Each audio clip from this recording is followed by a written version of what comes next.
Boa noite, pessoal. Eu quero atualizar com vocês a situação do Daniel Silveira.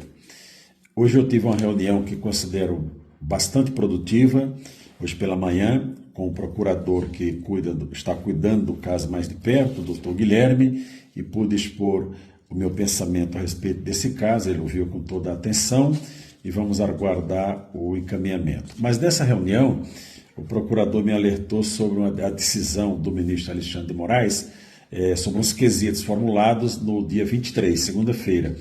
Eu não estava em Brasília, fiquei 2 dias em Fortaleza e sabia da decisão, mas não tinha lido os quesitos. Tinha visto o primeiro, mas não tinha me aprofundado. Hoje à tarde eu tive a oportunidade de fazê-lo. Vejam que o ministro encaminhou para ser feito o exame criminológico no dia 27 de agosto. E naquele momento, nem a Procuradoria da República, nem o próprio ministro não formularam quaisquer quesitos. Aí agora, um mês depois, ele vem com uma decisão impondo umas condições, umas perguntas que levam a uma humilhação total do Daniel Silveira e prova que Daniel Silveira, como disse o jornalista Silvio Navarro, da Revista Oeste, é um preso particular do Alexandre de Moraes. E eu vou repassar com vocês algumas questões aqui. No laudo apresentado, diz o seguinte: no momento atual, não permitindo predizer condutas futuras. Evidentemente, como é que a psicóloga, o psiquiatra, ou a equipe multidisciplinar do presídio vai prever questão futura de delitos? Eu pergunto, quando o Supremo Tribunal Federal solta traficantes, quando o Supremo Tribunal Federal solta os ladrões do dinheiro público, eles estão preocupados com o futuro, se eles vão voltar a cometer crimes ou não? Solta até medidas cautelares. Liminares, melhor dizendo. Muito bem. Foram formulados 10 quesitos, com alguns desdobramentos que podemos dizer que são 14. O primeiro deles diz o seguinte: o examinado, que é o Daniel Silveira, elabora crítica consistente e adequada sobre os delitos cometidos. Ele não tem que elaborar conduta nenhuma. Ele está condenado, é fato, ponto. Isso aí é passado. Agora a questão é ir para o artigo 112 da Lei de Execuções Penais para ver se ele tem bom comportamento carcerário e se tem o exame criminológico que já foi apresentado. O segundo quesito: o examinado tece alguma reflexão sobre os eventuais danos de sua conduta delituosa tenha causado, se positivo, quais? No laudo já está dito que ele não considera que cometeu crime e não considera mesmo. Agora veja a pegadinha dessa pergunta. Se ele disser que não faz nenhuma reflexão sobre o dano causado, ele diz, olha, não está apto a sair.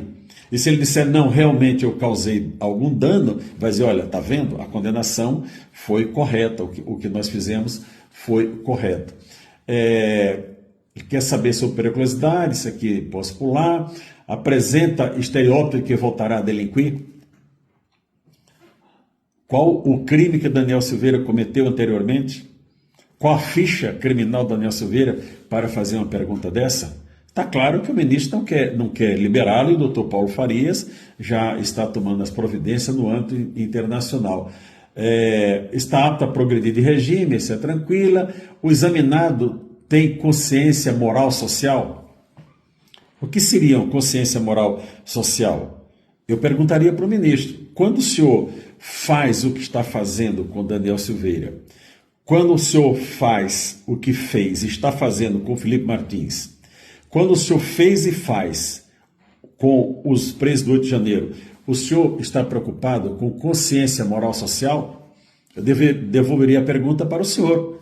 Continuando, demonstra estar capacitado para o trabalho, em caso afirmativo, qual o tempo de trabalho? Daniel Silveira foi servidor público a vida inteira, policial militar, deputado federal. Está apto para trabalhar ou não está apto para trabalhar? É bacharel em direito, é formado, não é? Então, prosseguindo aqui, demonstra estar em condições de aceitar o convívio social?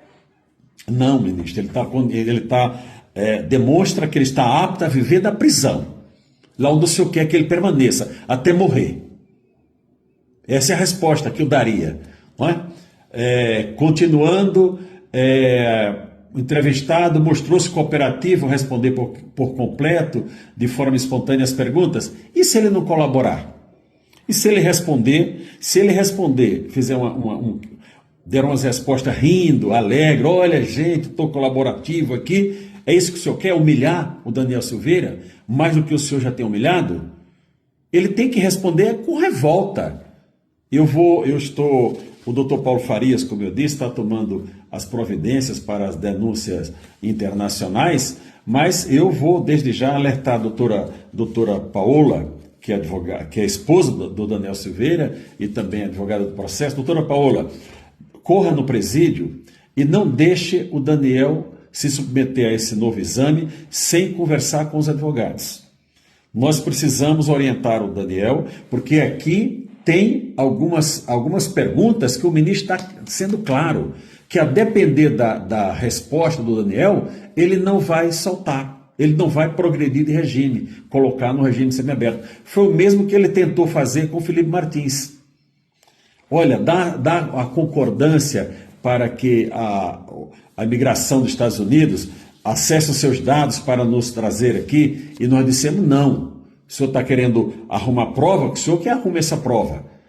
Era uma cilada. Se o Felipe Martins tivesse concordado com aquilo, ele estaria preso até hoje. Então, da mesma forma, doutora Paola, converse com o Daniel. Vamos ver aí se eu consigo ir no Rio de Janeiro, ou o doutor Paulo Farias, ou nós fazemos uma reunião para orientar o Daniel Silveira, que é nosso dever como advogados. Daniel não pode responder a alguma das perguntas dessa daqui sob pena de se incriminar. E nós estamos tratando de um crime passado. Isso é passado, já a condenação está transitada em julgado, está em execução de pena. O que é que ele quer saber de motivação de crime? Isso é uma vergonha. Isso não é o ministro Alexandre de Moraes. Olha, isso não é conduta de juiz. O senhor não está agindo como juiz. O senhor está agindo como um perseguidor. O que o senhor está fazendo com o Daniel Silveira é uma desumanidade, é uma perseguição política. Então o senhor vai continuar na mídia, porque existem advogados que não têm medo do senhor de denunciar os seus crimes. Então, pessoal, essa é a atualização, é mais um absurdo praticado pelo ministro Alexandre de Moraes, de tantos outros que ele já está acostumado com isso. Nós é que não podemos nos acostumar com os abusos de poder praticados por Alexandre de Moraes. Agora não sei quanto tempo isso vai acontecer, e Daniel Silveira continua preso. Repito, o jornalista Silvio Navarro. Daniel Silveira é um preso particular do senhor Alexandre de Moraes. Mas nós vamos vencer, pessoal. Paz a todos.